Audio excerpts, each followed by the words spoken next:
आज हम अपनी व्याकरण की पुस्तक से पाठ 12 संधि पढ़ेंगे। सबसे पहले हम संधि का अर्थ क्या है। संधि का अर्थ है दो वर्णों अथवा ध्वनियों को आपस में मिलाना या उन्हें जोड़ करके लिखना।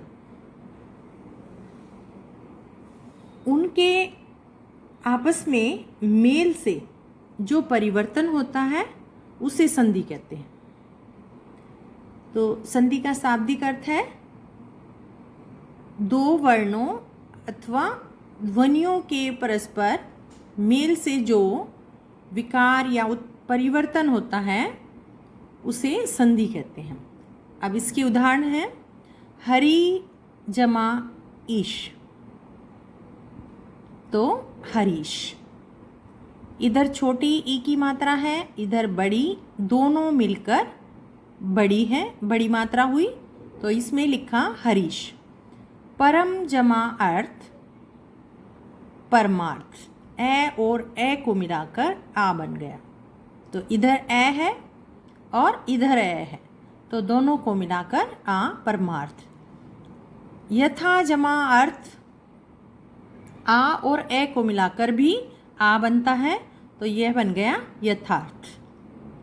तो इन उदाहरणों में सबसे पहले शब्द के अंतिम और दूसरे शब्द के पहले वर्ण के मेल से एक नया वर्ण बनता है, उसे संधि कहते हैं। ये पहले शब्द का अंतिम वर्ण और ये दूसरे शब्द का पहला वर्ण, इनको मिलाने से नया शब्द बनता है। फिर है संधि की परिभाषा, दो वर्णों के परस्पर मेल से जो विकार या परिवर्तन, विकार बोल सकते हैं या परिवर्तन बोल सकते हैं, या उसमें कोई बदलाव होता है तो उसे संधि कहते हैं। तो ये संधि की परिभाषा है आपकी, दो वर्णों के परस्पर आपस में मेल से जो विकार या परिवर्तन होता है उसे संधि कहते हैं। फिर है संधि विच्छेद। विच्छेद मीन्स काटना या तोड़ना।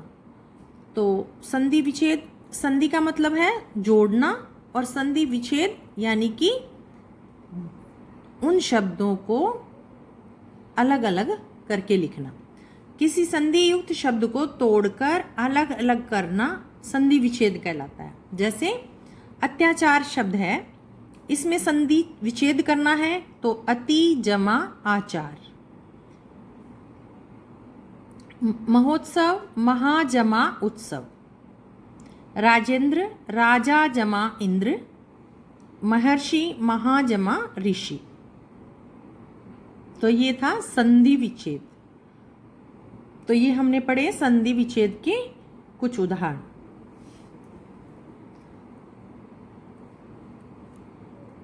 अब आता है संधि के भेद। संधि के 3 भेद हैं, स्वर संधि, व्यंजन संधि और विसर्ग संधि।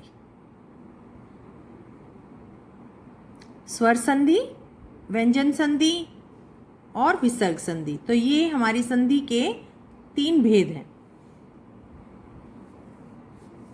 स्वर संधि है जो इसमें क्या है, दो स्वरों के आपस में मेल से जो बदलाव आता है उसे स्वर संधि कहते हैं। यानी कि स्वर संधि है तो स्वरों के मेल से बदलाव आता है। जैसे ए और ए स्वर हैं, आ ओ स्वर हैं, ए ई ये स्वर हैं, तो इनके मेल से जो परिवर्तन आता है उसे स्वर संधि कहते हैं। जैसे इसके अंत में ए है और ए है, दोनों को मिलाकर आ बन गया।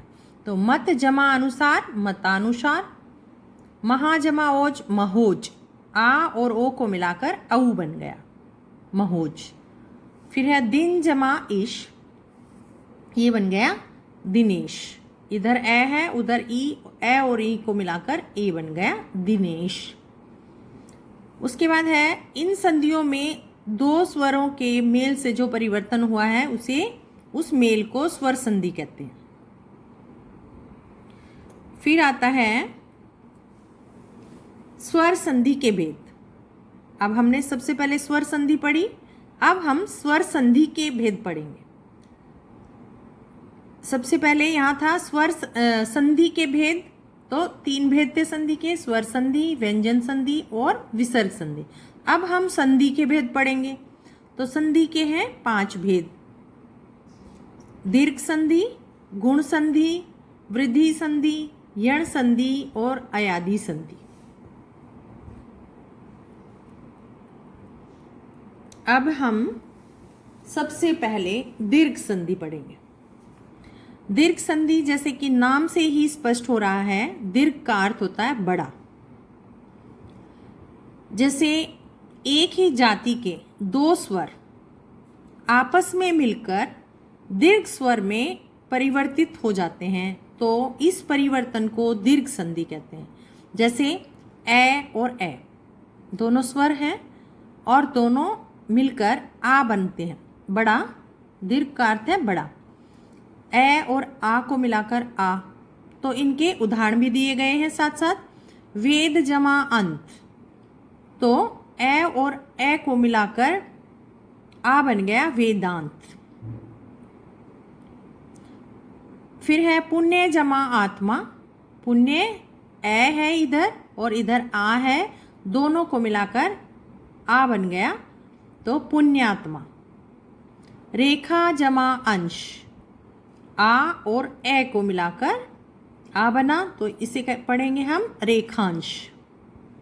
कारा जमा आवास, आ और आ को मिलाकर आ बन गया, तो कारावास। रवि जमा इंद्र, छोटी ई और छोटी ई को मिलाकर बन गई बड़ी ई, रविंद्र। गिरी जमा ईश, छोटी ई और बड़ी ई को मिलाकर भी बड़ी ई बनता है, तो गिरीश। सती जमा ईश, छोटी बड़ी ई और बड़ी ई को मिलाकर बना बड़ी, सतीश। भानु जमा उदय, छोटा ऊ और बड़ा ऊ मिलकर बड़ा ऊ बनाएंगे भानुदय। मधु जमा ऊष्मा, मधुष्मा। भू जमा उत्सर्ग, भूत्सर्ग। भू जमा उधर्व, भूधर्व। ऊ और ऊ को मिलाकर बड़ा ऊ बनेगा और भूधर्व।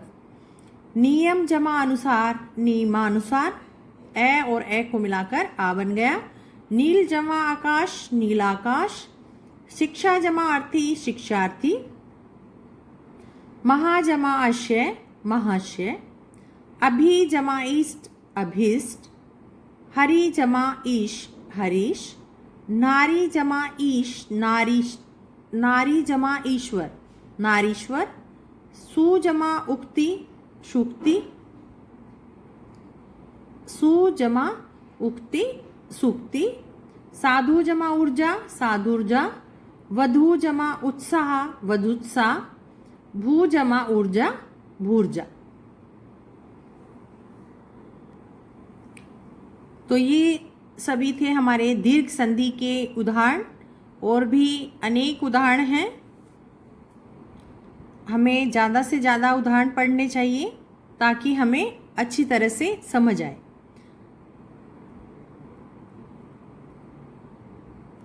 अब हम पढ़ते हैं गुण संधि।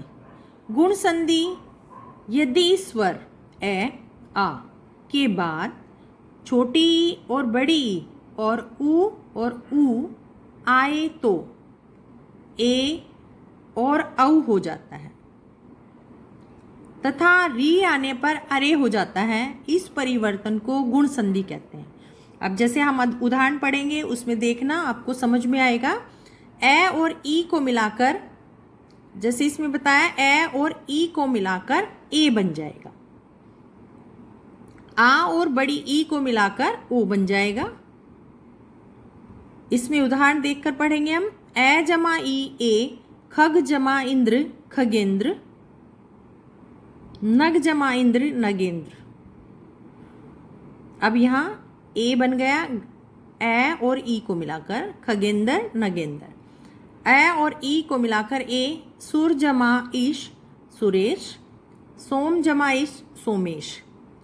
आ और ई को मिलाकर ए। महा जमा इंद्र महेंद्र, राजा जमा इंद्र राजेंद्र।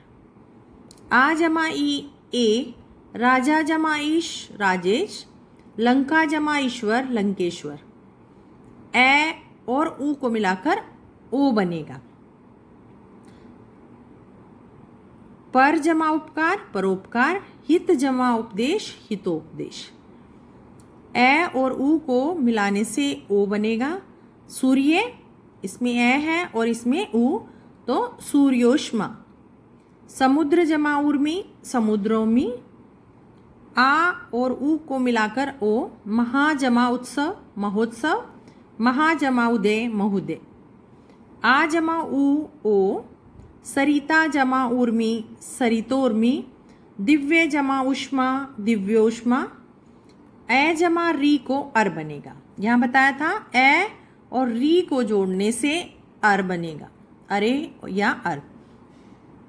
तो राजा जमा ऋषि राज ऋषि, सप्त जमा ऋषि सप्तऋषि। आ जमा री को अर बनेगा, महा जमा ऋषि महर्षि। तो ये थे हमारे गुण संधि के उदाहरण। हम जब ज़्यादा से ज़्यादा उदाहरण पढ़ेंगे तो हमें अपने आप समझ में आएगा कि किसको मिलाने से क्या बन रहा है। फिर बाद में, अभी हमें शुरुआत में इनको पढ़ने की ज़रूरत है, बाद में हमें इनको पढ़ने की भी ज़रूरत नहीं है, हमें खुद से पहचान हो जाएगी।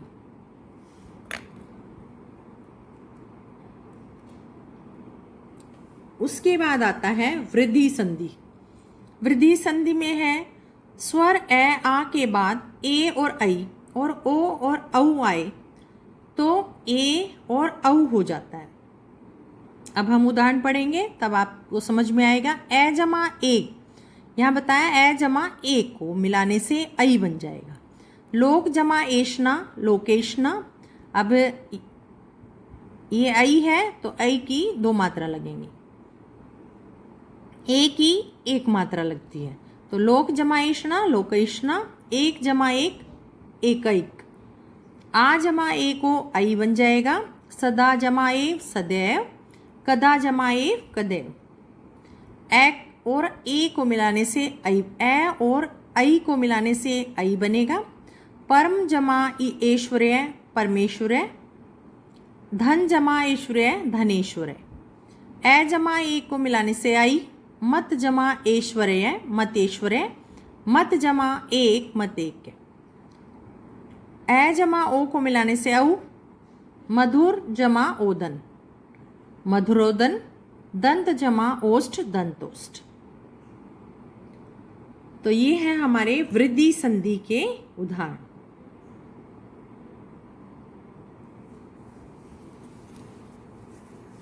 अब ऐसे ही है इसमें आ जमा ओ औ, ए जमा ओ औ औ, आ जमा औ औ।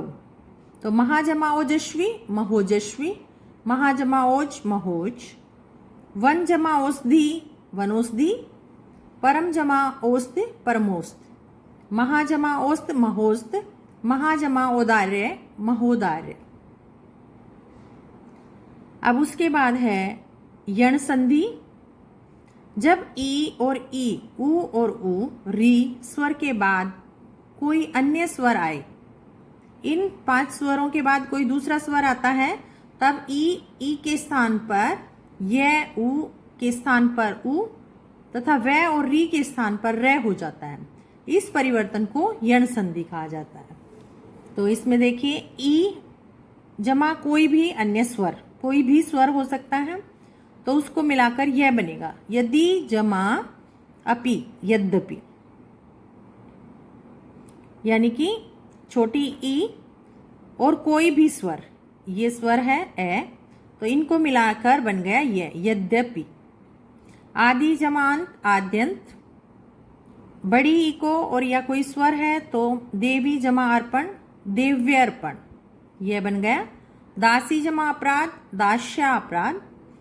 ऊ जमा अन्य स्वर वह बन जाएगा ऊ, और उसके साथ कोई भी स्वर है तो वह बन जाएगा। सु जमा आगत स्वागत, सु जमा अगत अच स्वच्छ। री जमा अन्य स्वर रै, पितृ जमा आज्ञा पित्राज्ञा। मातृ जमा आज्ञा मात्राज्ञा। तो ये थे हमारे यण संधि के उदाहरण। उसके बाद आता है अयादी संधि। अयादी संधि में जब ए, ऐ, ओ, औ के बाद कोई अन्य स्वर आता है तो ए के स्थान पर ऐ और ऐ के स्थान पर आय, ओ के स्थान पर अव और औ के स्थान पर आ हो जाता है। इस परिवर्तन को अयादी संधि कहते हैं।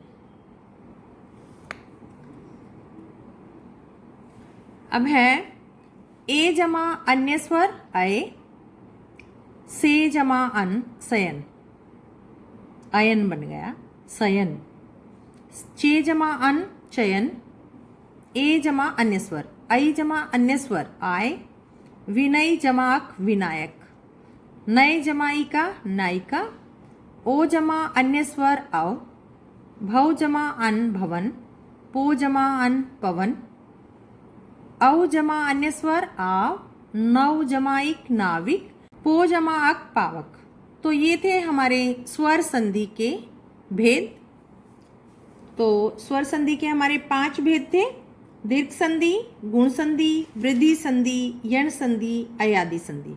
तो इन सभी के उदाहरण हमने पढ़े हैं और आप सभी संधि की परिभाषा, संधि के भेद और संधि उसके बाद स्वर संधि के परिभाषा और उसके भेदों के नाम और उनके सभी उदाहरण आज पढ़ेंगे। अगर आपको कुछ समझ में नहीं आता है तो आप पूछेंगे, बाकी हम अगली कक्षा में पढ़ेंगे।